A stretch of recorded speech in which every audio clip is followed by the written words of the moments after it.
okwogera ne Katonda buli ku makya y'ensula ennamu ekulukutira mu bulamu bwaffe ne tufuna amaanyi agatuyamba okuyita mu lunaku lwonna. Funa amaanyi nga tonnafuluma nnyumba yo. Abaagalwa, tubaaniriza nateera enkya y'olunaku lwa leero. Mukama atuwadde okusaasira kwe ne tusobola okubukeeza. Njagala okukiddamu omulundi omulala okuva we twatandikira ewiiki eno nti tuliwo ku lw'okwagala kwa Katonda. Kubanga mu maanyi gaffe ag'akawunga tetulina kye tuyinza. Oba omuwogo gwe walidde, oba lumonde, oba ettooke, tolina ky'oyinza kukola ku bubwo awatali kwagala kwa Katonda. N'olwekyo nga bwe tuliwo ku lw'okwagala kwa Katonda, nateera njagala okugamba nti golokoka tubeere nga tusena nga bwe tunywa ku nsulo ey'obulamu. Ensulo ey'obulamu etandika ku 3ABN TV ng'ekulukuta. Tujja kuba nga tuyiga ate ekigambo kya Katonda. Wilberforce Ŋŋonde nateera nga bulijjo wendi okubanga nkuweereza. Tujja kubikula Bayibuli zaffe entukuvu. Tutandikire mu kitabo ekya Timoseewo ekisooka. Ensuula ejja kuba eyo esookera ddala. Timoseewo ekisooka, ensuula esookera ddala olunyiriri olw'18 okutuusa ku lunyiriri olw'20. Bayibuli egamba bw'eti: ekiragiro kino nkuteresa mwana wange Timoseewo, ng'ebigambo bya bannabbi bwe byali bye baakwogerako edda, olyoke olwanirirenga mu byo olutalo olulungi, ng'onyweza okukkiriza n'omwoyo omulungi abalala gwe basindika eri ne bamenyekerwa okukkiriza kwabwe.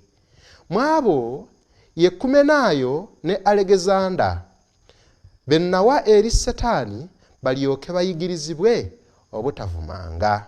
Nziramu olunyiriri era nsaba tuluddiremu wamu. Bayibuli yatugambye nti ekiragiro kino nkuteresa mwana wange Timoseewo, ng'ebigambo bya bannabbi bwe byali bye baakwogerako edda, olyoke olwanirirenga mu byo olutalo olulungi, ng'onyweza okukkiriza n'omwoyo omulungi abalala gwe basindika eri ne bamenyekerwa okukkiriza kwabwe.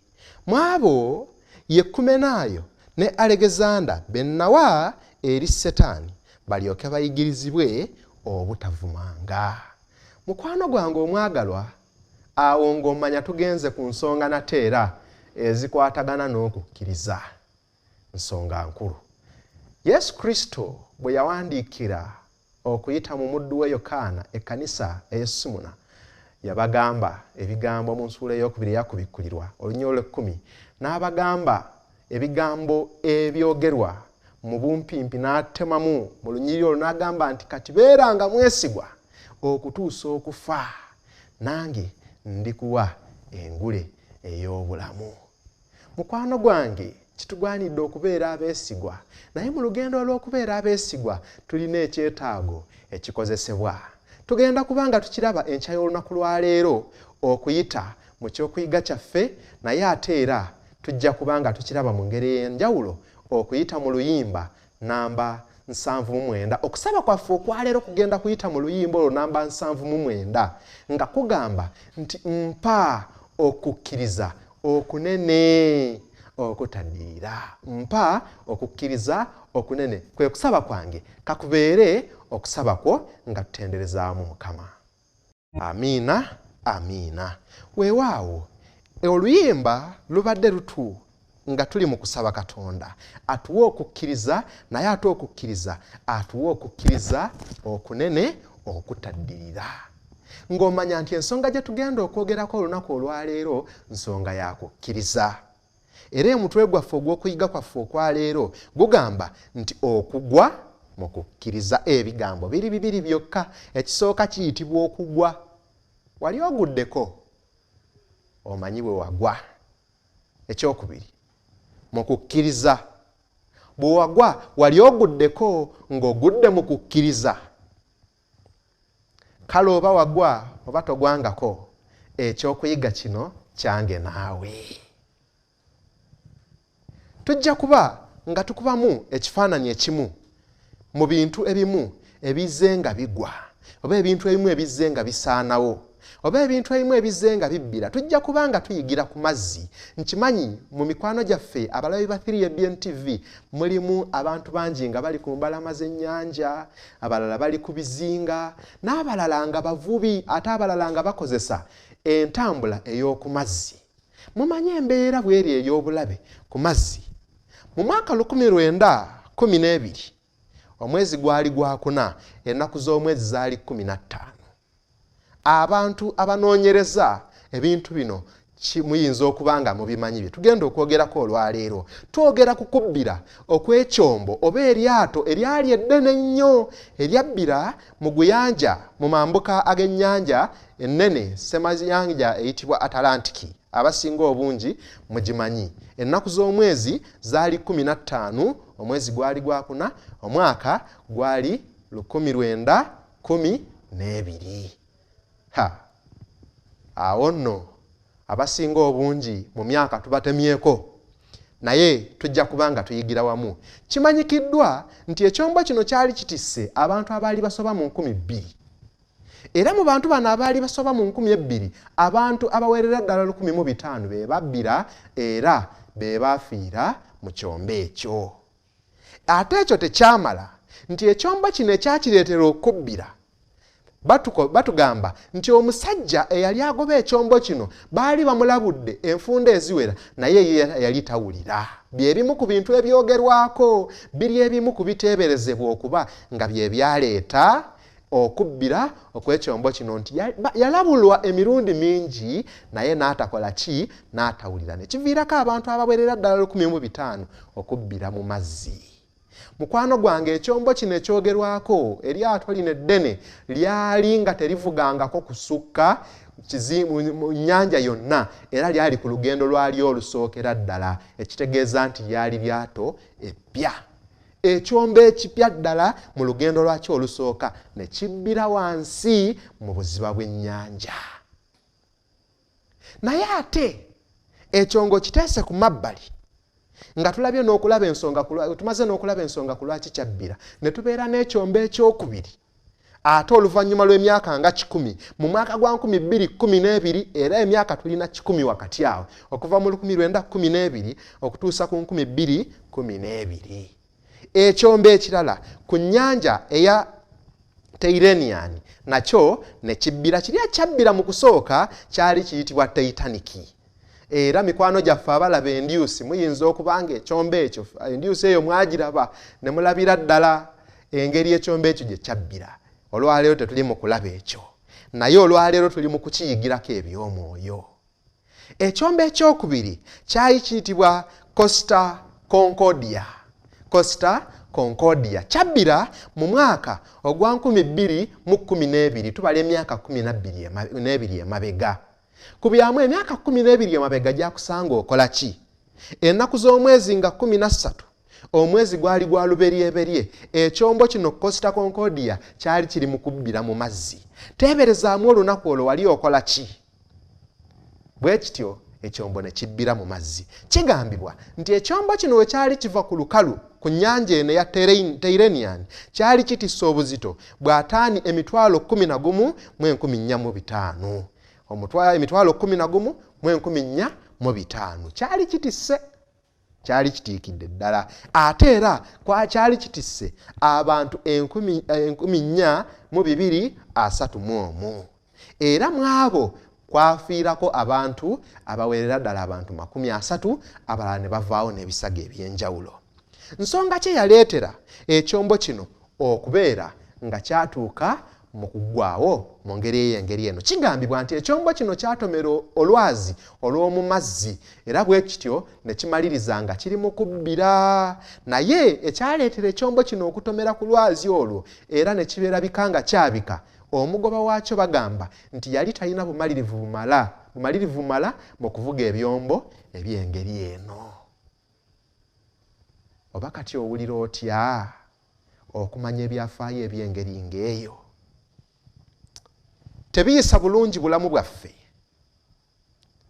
era ku bwange tekimpisa bulungi okuwulira ebyafaayo ebikwasa ennaku bwe bityo. Mukwano gwange omwagalwa, ebyafaayo bino eby'engeri eno bikwata nno kukubbira kwa kyombo. Naye ate kukubbira okw'ekyombo ekyo waliyo okubbira okw'abantu mu kukkiriza. Wali okitegedde nti waliyo abantu bangi ababbira mu kukkiriza? Wali ofumiitirizaako ku bantu engeri gye babbiramu mu kukkiriza? Wali ofumiitirizaamu ku bantu engeri gye basaanawo mu kukkiriza kwabwe? Fumiitirizaamu omuntu n'asaanawo mu kukkiriza. Owulira otya mu bulamu bwo? Nagambye wali nti oba wagwako mu kukkiriza oba nga tonnaba kugwako mu kukkiriza, ekyokuyiga kino kyaffe ffembi kitugwanidde okubeera ne kye tuyikiyigirako. Agambye nti ebintu bino ebibiri bigerangeranyizibwa n'okubbira mu kukkiriza. Abakkiriza balina obuzito bungi bwe beetisse mu bulamu bwabwe ng'ebyombo bino ebibiri. Era kibeera kintu kya nnaku nnyo singa omukkiriza yenna abeera ng'abbidde mu kukkiriza kwe. Singa oba osaanyeewo mu kukkiriza, singa oba okukkiriza kwo nga kuzikiridde. Kirowoozeeko. Okukkiriza kwo kuli mu mbeera ki? Kukyatambula? Kuli mu paakingi? Oba wabbira? Okukkiriza kwo kuyimiridde kutya mukwano gwange omwagalwa? Kale bwe kiti bwe kitugwanidde okumanya embeera y'okukkiriza kwaffe. Ku lw'okubanga si birungi okubiwulira, okubitegeera ate n'okubimanya nti waliyo okubbira mu kukkiriza. Naye kya mukisa mulungi nti Mukama ayagala okutulabula. Biki ebireetera abantu okubbira mu kukkiriza? Okubbira mu kukkiriza kubeerawo ddi? Abantu bafa ddi mu kukkiriza? Basaanawo ddi mu kukkiriza? Bayibuli etukubira ebifaananyi eby'enjawulo bye tugenda okutunulako mu bwangu ddala. Tugenda kutandikira mu kitabo ekya Timoseewo kino kyennyini ekisooka gye tubadde mu nsuula ey'okuna. Okubbira mu kukkiriza kubaawo ddi? Agamba nti naye Omwoyo ayogera lwatu nti mu nnaku ez'oluvannyuma walibaawo abaliva mu kukkiriza nga bawulira emyoyo egikyamya n'okuyigiriza kw'abasetaani. Atugamba nti ekintu kino kigenda kubeerawo mu nnaku ez'oluvannyuma. Obadde okimanyi nti tuli mu nnaku ez'oluvannyuma? Kale gwe atannakimanya, Bayibuli etubikkulira nti tuli mu nnaku ezaki? Ez'oluvannyuma. Ku lwaki? Tugenda kukiraba mu ngeri ez'enjawulo. Naye Bayibuli etulaze bulungi n'etugamba nti mu nnaku ez'oluvannyuma zino ze tulimu, nga Mukama waffe anaatera okukomawo, abantu okukkiriza kwabwe kusaanawo. N'olwekyo buli lwolaba omuntu ng'ava mu kukkiriza olwaleero aba alina kyali mu kkakasa nti tuli ate mu nnaku ezaki? Ez'oluvannyuma. Kale nno bwali bunabbi, naye Katonda teyakugamba nti gwe Wilberforce gw'obeera ogenda okubutuukiriza ove mu kukkiriza. Okukkiriza abantu mu nnaku zino ez'oluvannyuma beeyongera ogenda nga bakuvaamu. Ekyokubiri, ku lwaki abantu bava mu kukkiriza? Katweyongereyo tulabe. Bayibuli yabadde etugamba mu nsuula eyo yennyini nti naye Omwoyo ayogera lwatu nti mu nnaku ez'oluvannyuma walibaawo abaliva mu kukkiriza nga bawulira emyoyo egikyamya n'okuyigiriza kw'abasetaani. Olwokubiri, olw'obunanfuusi bw'abalimba nga bookebwa emyoyo gyabwe ng'ekyuma ekyokebwa mu nnaku zino ez'oluvannyuma abantu bagenze nga bava mu kukkiriza naye ekibajja mu kukkiriza ezimu ku nsonga ezisinza okuba ez'amaanyi be bantu bano okubanga bagaanye okuwuliriza enjigiriza ey'omwoyo ow'amazima. Mwoyo ow'amazima ayigiriza atya? Ekijja abantu mu kukkiriza mu nnaku zino ez'oluvannyuma be bantu okuva okugaana okuyigiriza okw'omwoyo ow'amazima. Mwoyo ow'amazima ayigiriza atya? Bayibuli leka etubuulire engeri omwoyo ow'amazima gy'ayigirizaamu. Kyatuwandiikirwa okuyita mu kitabo ekya Yokaana ensuula ya 16 olunyiriri lwa 13. Yokaana 16 olwe 13 agamba nti naye bw'alijja oyo omwoyo ow'amazima anaabalungamyanga mu mazima gonna, kubanga taayogerenga ku bubwe yekka, naye byonna by'anaawuliranga by'anaayogeranga. Ye anaababuuliranga ebigenda okujja. Mwoyo ow'amazima atulungamya mu mazima gonna. Ate bw'aba atulungamya mu mazima gonna, Bayibuli netugamba mu Yokaana 17:17 nti obatukuze mu mazima, ekigambo kyo ge mazima. Ekitegeeza omwoyo w'amazima alungamya ng'ekigambo kya Katonda we kikola kitya bwe kiraga. Mikwano gyange, ekiki ekiraga nti ovudde mu kukkiriza kwe kuva ku njigiriza Bayibuli gy'ekuyigiriza. Nodda mu njigiriza etali ya Bayibuli oba okuleka okulungamya kw'ekigambo kya Katonda n'otandika okugoberera okulungamya okutali kwa kigambo kya Katonda. Ensonga endala, ku lwaki abantu bava mu kukkiriza? Katugirabe mu kitabo ekyo kyennyini ekya Timoseewo. Tuzzeeyo Timoseewo ekisooka ensuula ya 6 olunyiriri lujja kuba lwa 20.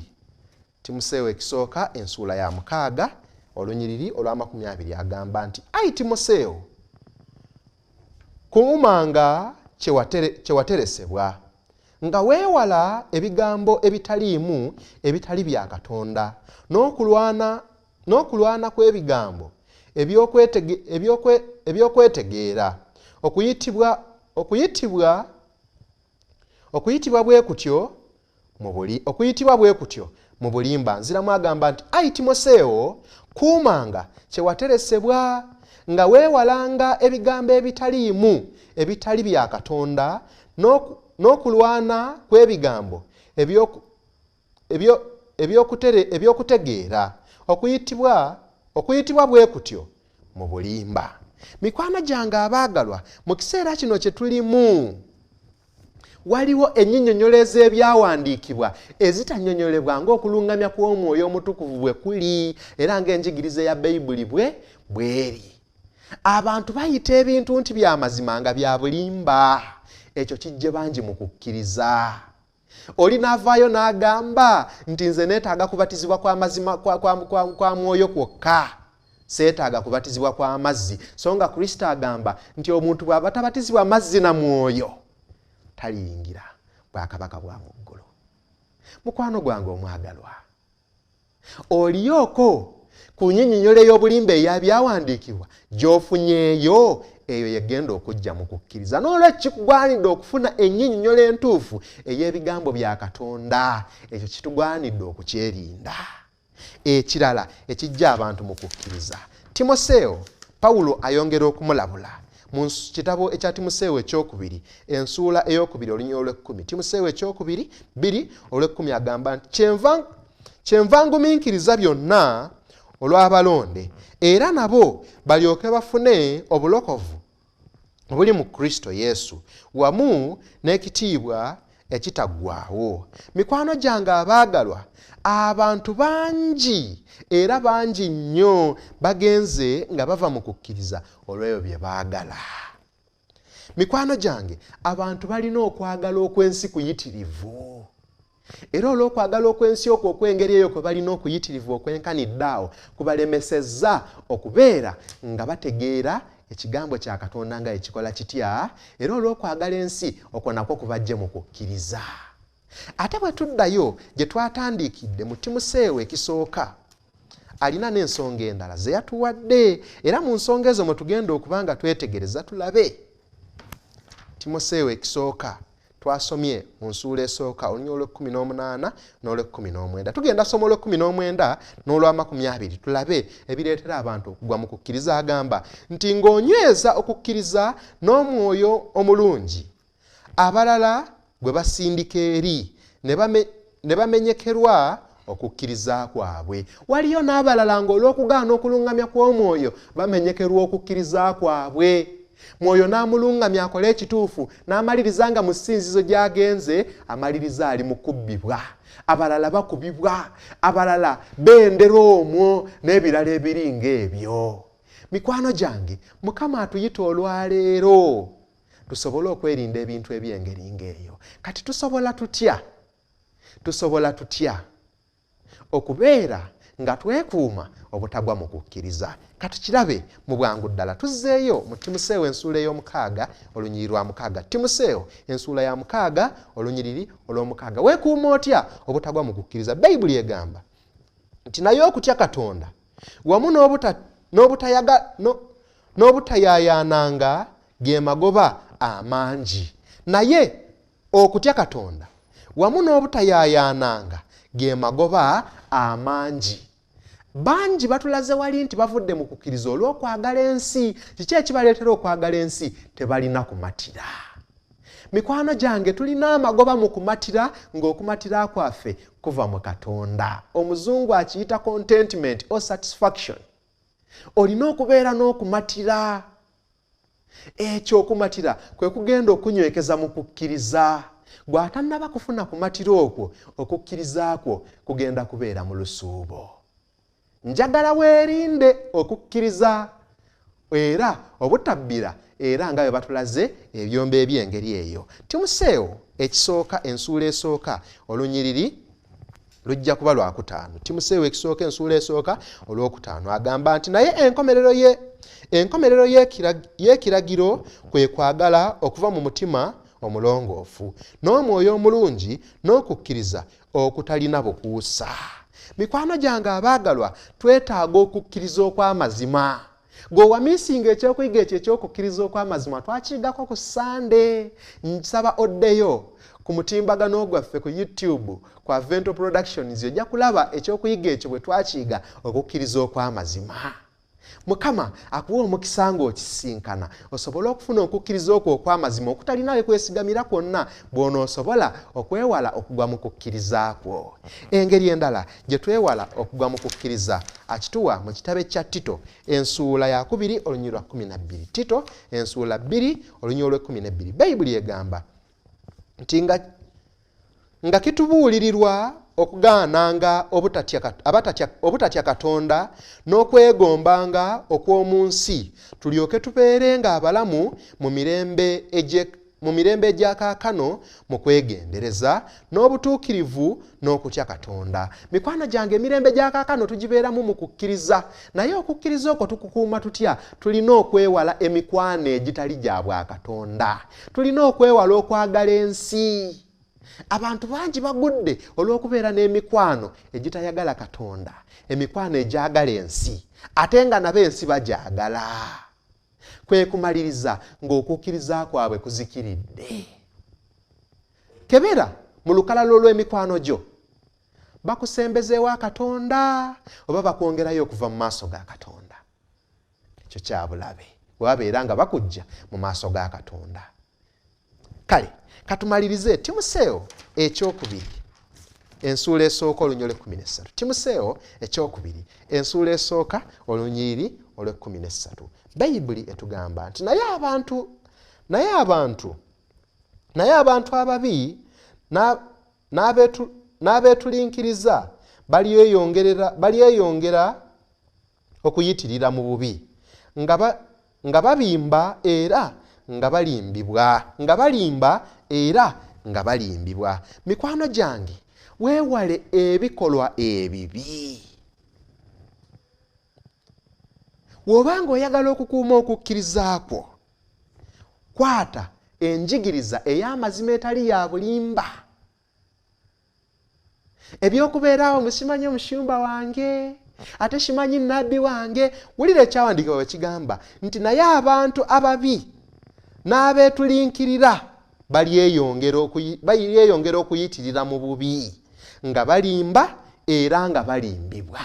Mikwano gyange, bameka abalimba ate nga balimbibwa ate nga balimbira mu kigambo kya Katonda nga bwe balimbibwa omwo. Ekyo Mukama waffe tayinza kukigumiikiriza. Y'ensonga lwaki ayagala oleme okugwa mu kukkiriza. Bangi babakudde obuwanana bw'essente olw'okubanga omusumba. Obubi nga bweyongera. Bangi beeyongedde ogenda nga balimba ate nga balimbibwa. Mikwano gyange, oyinza kubeera na ssanyu ki ng'ogudde mu kukkiriza? Kintu kya nnaku. Obanga emmotoka eggwa, ffenna ne tunakuwala. Kati ku lwaki tetunakuwala? Olw'okubeera nga tubadde n'ekyo ekibadde nga kigudde ate eky'omuwendo ekisinga obukulu. Kitugwanidde obutasuula kukkiriza kwaffe. Okuyita kyekuva kukolebwa mu kitabo eky'Abeebulaniya ensuula ejja kuba ya 10, olunyiri lujja kuba lwa 35. Abeebulaniya Mukama waffe atuyita kyava agamba nti kale temusuulanga bugumu bwammwe obuliko empeera ennene. Mikwano gyange, Mukama atuyita tuleme okusuula obugumu bwaffe. Ku lwaki? Obugumu bwaffe buliko empeera nnene. Tosuula okukkiriza kwo kubanga okukkiriza kwo kuliko empeera ennene. Era Mukama yatusuubiza nti oyo agumiikiriza okubeera nga mwesiga okutuusa okufa, nange ndikuwa engule eyaki ey'obulamu. Buli w'onaabeera n'okukkiriza okutuusiza ddala ku kiseera kiri eky'okufa, newankubadde nga kitegeeza kufa, n'otosuula obugumu bwo obwenkanidde awo, kuliko empeera ennene bwe bulamu obutaggwaawo ate n'engule ey'obulamu. Tusabe Mukama atuyambe okukkiriza kwaffe kuleme okugwa. Katweyombeeke tusabe. Mukama, oyinza okuba nga otulabye mu makubo gaffe mu ngeri zonna era nga bwe gatakwekedda mu maaso go, n'otulabira ddala nga tugudde mu kukkiriza oba nga tugenda kugwa mu kukkiriza mu bwangu ddala. Kwe kusaba kwaffe n'okwegayira, ayi Mukama otunyweze tuleme okugwa mu kukkiriza. Bwe tunaatambulanga bwe tutyo nga tunywezezza, ayi Mukama, okukkiriza n'okibeera nga kitegeeza kufa, awo ono tulyoke tuweebwe engule ey'obulamu. Weebala ayi Mukama kubanga owulidde okusaba kwaffe kwe tuleese mu maaso go n'okukkiriza nga tuguyisiza mu Yesu Omulokozi waffe. Amiina, amiina. Mukama abawa omukisa. Okwogera ne Katonda buli ku makya y'ensula ennamu ekulukutira mu bulamu bwaffe ne tufuna amaanyi agatuyamba okuyita mu lunaku lwonna.